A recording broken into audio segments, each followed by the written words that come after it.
Capítulo 50. Desde la apropiada resistencia por parte de la señora Ferrars, una resistencia bastante enérgica y firme para salvarla del reproche en el que siempre parecía temerosa de incurrir, el de ser demasiado amable, Edward fue admitido en su presencia y elevado otra vez a la categoría de hijo. En el último tiempo su familia había sido extremadamente fluctuante. Durante muchos años de su vida había tenido 2 hijos, pero el crimen y aniquilamiento de Edward unas semanas atrás la habían privado de uno.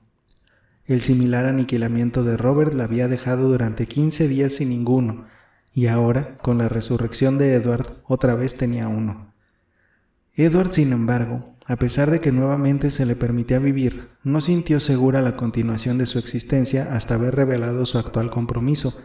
pues temía que el hacer pública tal circunstancia daría un nuevo giro a su estado y lo llevaría a la tumba con la misma velocidad que antes.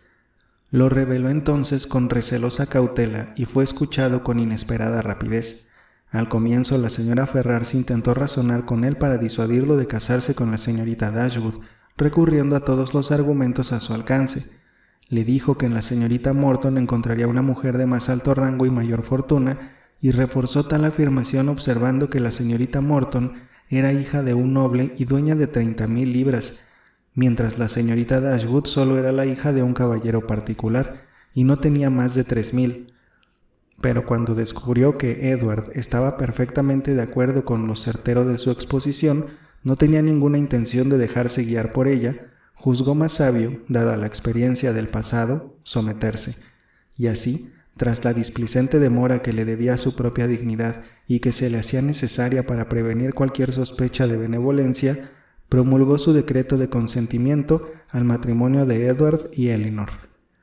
A continuación fue necesario considerar qué debía hacer para mejorar sus rentas, y aquí se vio claramente que aunque Edward era ahora su hijo único, de ninguna manera era el primogénito, pues aunque Robert recibía infaliblemente 1,000 libras al año, no se hizo la menor objeción a que Edward se ordenara por 250 como máximo.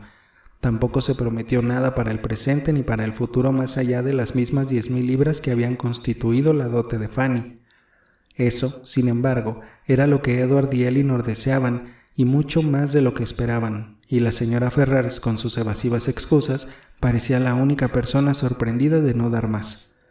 Así, habiéndoseles asegurado un ingreso suficiente para cubrir sus necesidades, después de que Edward tomó posesión del beneficio, no les quedaba nada por esperar sino que estuviera lista la casa, a la cual el coronel Brandon le estaba haciendo importantes mejoras en su ansiedad por acomodar a Elinor,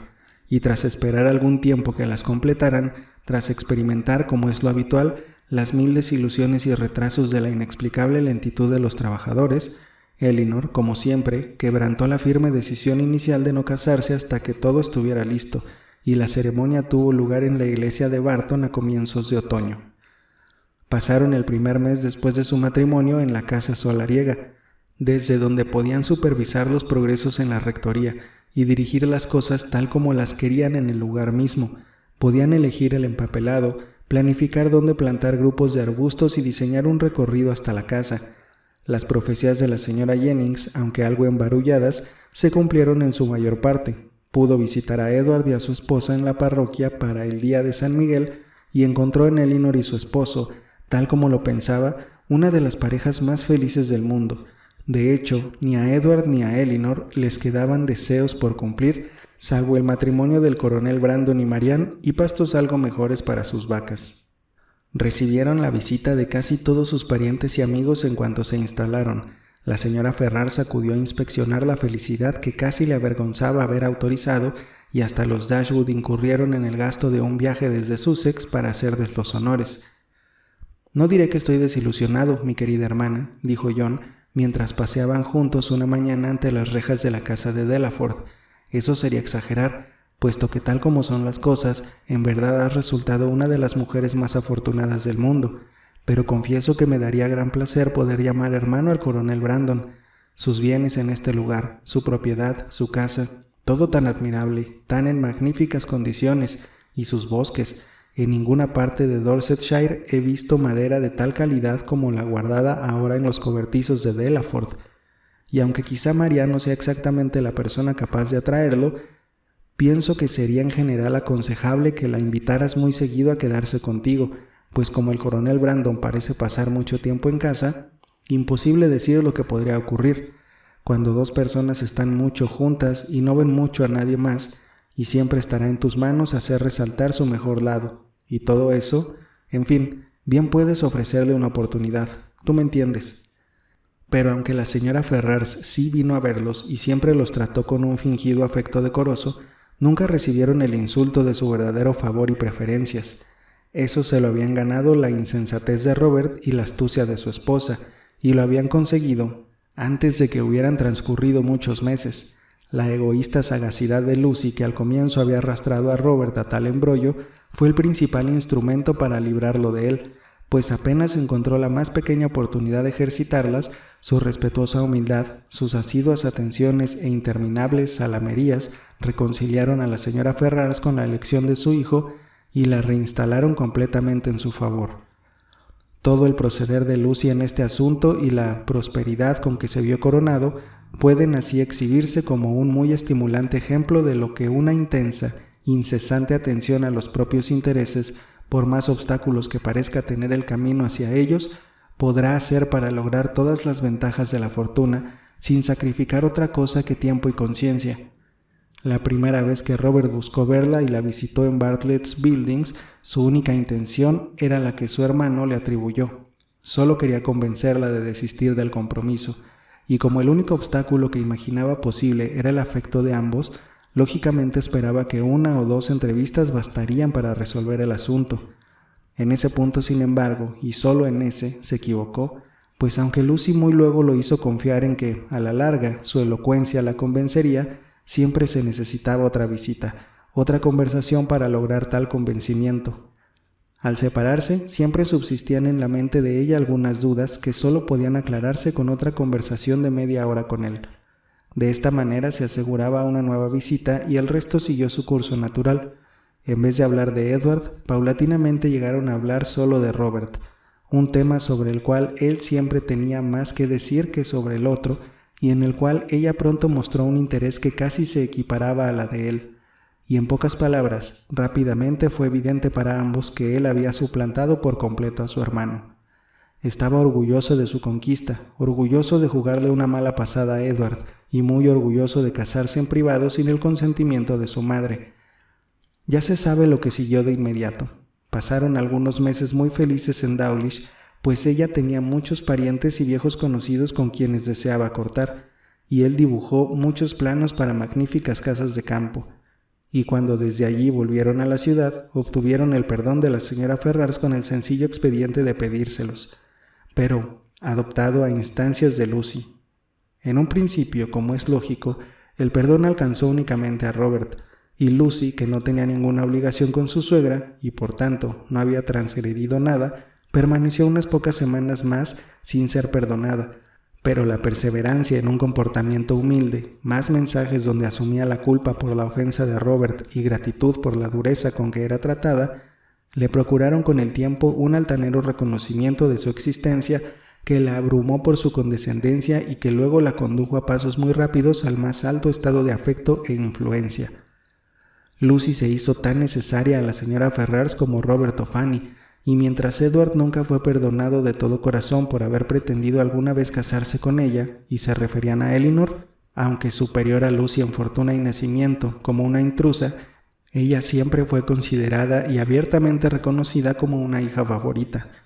Se instalaron en la ciudad, recibieron un muy generoso apoyo de la señora Ferrars, estaban en los mejores términos imaginables con los Dashwood, y dejando de lado los celos y mala voluntad que siguieron subsistiendo entre Fanny y Lucy, en los que por supuesto sus esposos tomaban parte, junto con los frecuentes desacuerdos domésticos entre los mismos Robert y Lucy, nada podría superar la armonía en que vivieron todos juntos. Lo que Edward había hecho para ver enajenados sus derechos de mayorazgo podría haber extrañado a muchos de haberlo descubierto, y lo que Robert había hecho para ser el sucesor de ellos los sorprendería incluso más. Fue, sin embargo, un arreglo justificado por sus consecuencias, sino por su causa. Pues nunca hubo señal alguna en el estilo de vida de Robert ni en sus palabras que hicieran sospechar que lamentara la magnitud de su renta. ya sea por dejarle demasiado poco a su hermano o adjudicarle demasiado a él, y si se pudiera juzgar a Edward por el pronto cumplimiento de sus deberes en cada cosa, por un cada vez mayor apego a su esposa y a su hogar y por la constante alegría de su espíritu, se lo podría suponer no menos contento con su suerte que su hermano, ni menos libre de desear ningún cambio en ella. El matrimonio de Elinor solo la separó de su familia en esa mínima medida necesaria para que la casita de Barton no quedara abandonada por completo, pues su madre y hermanas pasaban más de la mitad del tiempo con ella.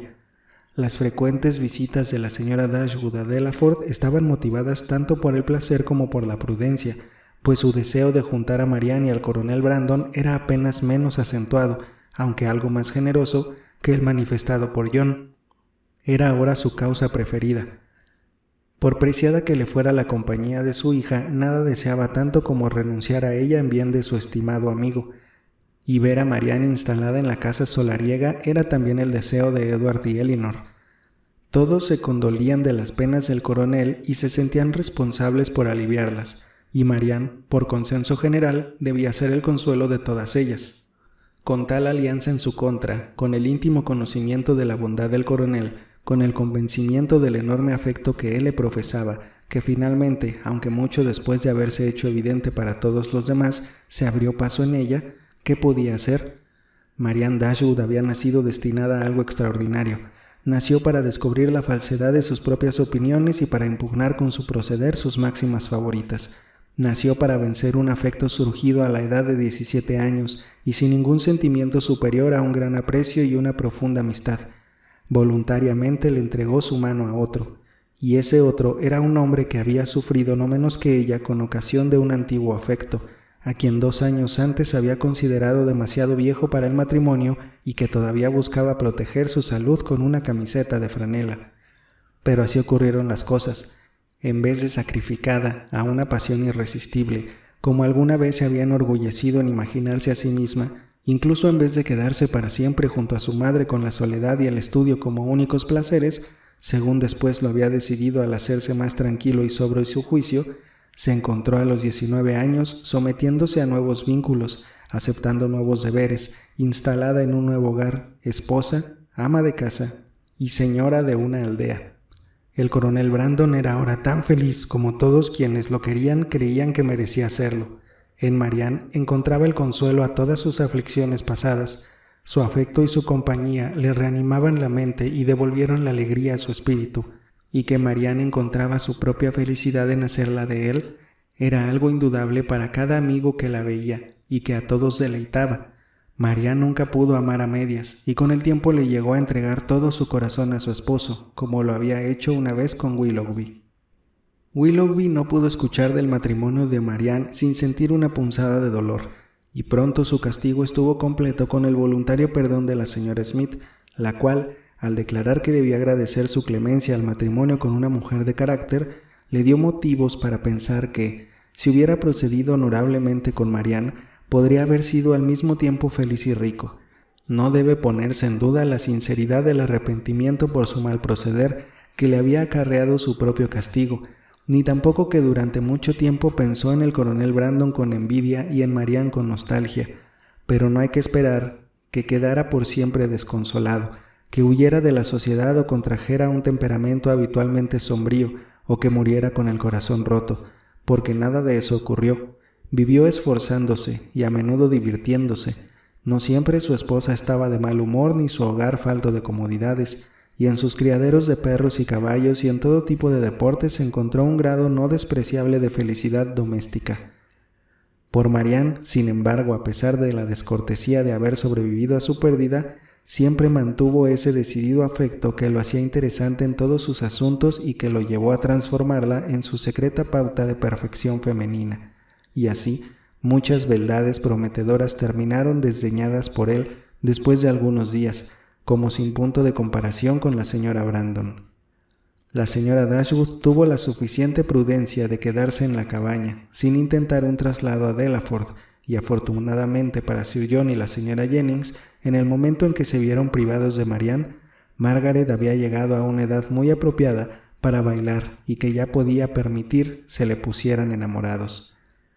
Entre Barton y Delaford había esa permanente comunicación que surge naturalmente de un gran cariño familiar, y de los méritos y las alegrías de Elinor y Marianne no hay que poner en último lugar el hecho de que, aunque hermanas y viviendo casi a la vista una de la otra, pudieron hacerlo sin desacuerdos entre ellas ni producir tensiones entre sus esposos.